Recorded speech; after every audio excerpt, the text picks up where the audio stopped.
여러분 반갑습니다. 지금 이 시대는 AI 시대라고 합니다. 그런데 이 AI 시대 다음으로 또 어떤 시대가 올까요? AI 시대만 해도 복잡한데 무슨 또 다음 시대냐 이렇게 여러분들이 생각할 수 있는데, 왜냐하면 AI 시대와 함께 맞물려서 오는 한 시대가 있는데 이 시대가 바로 영성의 시대라는 것입니다. 오늘은 그럼 영성의 시대가 오면 세상은 어떻게 변할까, 이것이 이제 핵심적인 내용이에요. 그러면 영성의 시대는 왜 오는가? 그것은 먼저 AI 시대 때문에 옵니다. 그럼 AI 시대가 왜 영성의 시대를 맞이하게 되느냐? AI는 지금 우리 대혁명을 일으켜요.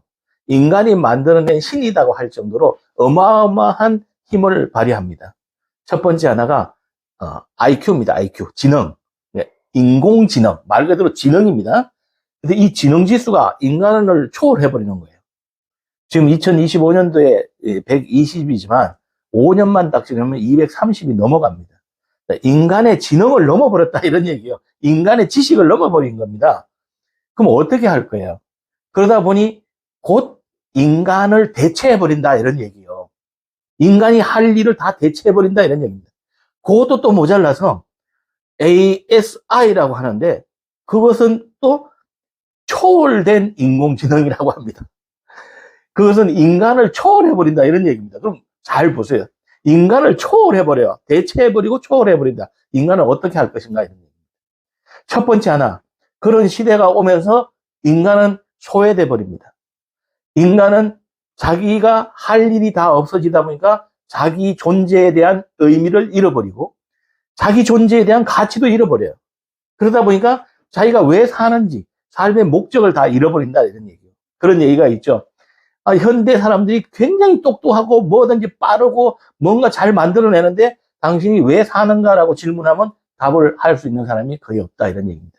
왜 사는지, 무엇을 해야 하는지 이런 것들을 잃어버리고 자기 존재를 잃어버려서 정체성에 대한 혼란이 올 거다 이런 얘기입니다. 그래서 결국에는 영성의 시대라는 건 뭐냐면 영성, 그러니까 영의 성품이에요. 영의 성품이란 뭐죠? 신령한 품성을 얘기하는 겁니다. 신령하다는 건 뭐예요? 인간이 아니라 신령한 신의 품성을 가졌다. 신의 성질을 가졌다. 신의 에너지를 가지고 있다 이런 얘기입니다. 여기서 중요한 것은 인간은 그냥 인간이 아니라 인간이라는 것은 영적인 존재다 하는 부분들에 대해서 우리는 알고 있어야 돼요. 그걸 종교적으로 보면 기독교에서는 하나님의 형상대로 만들어진 아주 중요한 소중한 그런 사람이다 이런 얘기죠. 불교적으로 보면 너는 이미 부처다. 네 안에 불성이 있다. 그래서 실제 우리 안에는 그러한 게 있다라고 보는 겁니다. 그래서 그 성품을 우리는 나타내는 거예요. 자, 그래야지만이 IQ가 230이 넘는 이런 AI를 지배할 수 있다 이런 얘기죠. 그러지 않고 일반적인 여러분들이 가지고 있는 지금 현재의 사고나 생각 이런 거 가지고는 따라갈 수가 없죠. 그래서 영성의 시대가 온다 이런 얘기입니다. 그럼 이 영성의 시대가 오면서 이 영성의 시대에는 어떤 사람이 주를 이루느냐? 지금까지 살아온 사람들은 호모 사피엔스라고 그러죠, 여러분들이. 호모 사피엔스는 어떤 사람들이요? 생각하는 사람 또는 지혜를 가진 사람을 호모 사피엔스라고 그래요. 근데 여러분 요즘 길거리에 보면은 영혼을 잃어버린 사람들이 많이 다닌다 이런 얘기 들어볼 겁니다. 전부 AI가 다 해주다 보니까 멍하니 내 영혼을 다 잃어버린 거예요. 정신도 잃어버린 거예요. 그런 사람들이 많이 나타난다 이런 얘기입니다. 그래서 이제는 이 호모 사피엔스, 생각하는 사람들은 거의 없어질 것이다 이렇게 예측을 합니다. 그럼 어떤 사람이 나타나느냐? 그랬더니 유명한 영성학자인 유발 하라리라는 사람은 책을 하나 썼어요. 그게 호모 데우스라는 책을 썼습니다. 호모 데우스가 뭐냐 그랬더니 신이 된 사람들 이겁니다. 신이 된 사람들이 새로운 신인류로서 나타나는데 그들은 근원의 존재를 알고 정말 그 본질을 알아서 신의 영역에 들어간 사람들이다 이런 얘기예요. 이걸 다시 종교적으로 얘기하면 거듭난 사람들이고 또는 해탈의 경지에 간 사람들 또는 열반에 간 사람들을 이야기하는 겁니다. 그럼 왜 열반에 간 사람들, 거듭난 사람들, 신이 된 사람들, 이걸 다시 하면 신인 하빌이 된 사람들 이런 얘기가 나오냐 이런 얘기죠. 이런 사람들만이 바로 AI를 지배할 수 있고 AI에 지배당하지 않는 삶을 산다. 이렇게 이제 정의를 한번 해볼 수가 있죠. 그래서 그렇게 가지 못한 사람들은 어떻게 되겠어요? 그렇게 되지 못한 사람들은 자기 스스로 외로움, 공허함, 또는 소외, 거기다가 자기 존재의 어떤 정체성에 대한 혼란, 가치에 대한 무의미함, 이런 것을 통해서 자기가 괜히 어떤 희망을 잃어버리는 거죠. 희망을 잃어버리면 어떻게 돼요? 희망이 없다는 것은 절망이죠. 그러니까 절망에 빠지면 뭐가 돼요?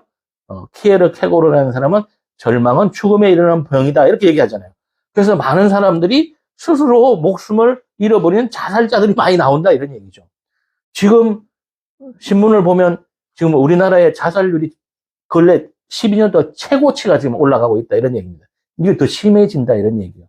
그렇기 때문에 영성의 시대가 오면서 내가 영의 성품을 가지지 못하면 그럴 수 있다, 이런 얘기입니다. 자, 이제 AI 시대 다음으로 이 영성 시대가 오는데, 이 영성 시대를 대비해서 나는 무엇을 준비해야 하는가? 이것은 영성이라는 건 굉장히 내면적인 어떤 경험과 통찰을 필요로 하는 것이기 때문에 인도를 잘 받아야 돼요. 먼저 영적으로 간 사람에 대해서 그런 사람들에게 코칭이나 멘토링을 받으면서 먼저 간 사람들을 따라서, 왜? 보이지 않는 부분이고 지금까지 없었던 부분이니까 잘못하면 옆으로 갈 수 있으니까 그런 분들과 함께 잘 이렇게 공부를 하셔야 되는데, 가장 중요한 것은 영성은 앞으로 그 종교하고 다르게 종교는 교리나 제도 중심이지만 영성은 교리나 제도, 경전 중심이 아니고 전적인 내적인 경험과 개인의 성찰, 거기다가 과학과 철학의 융합이에요.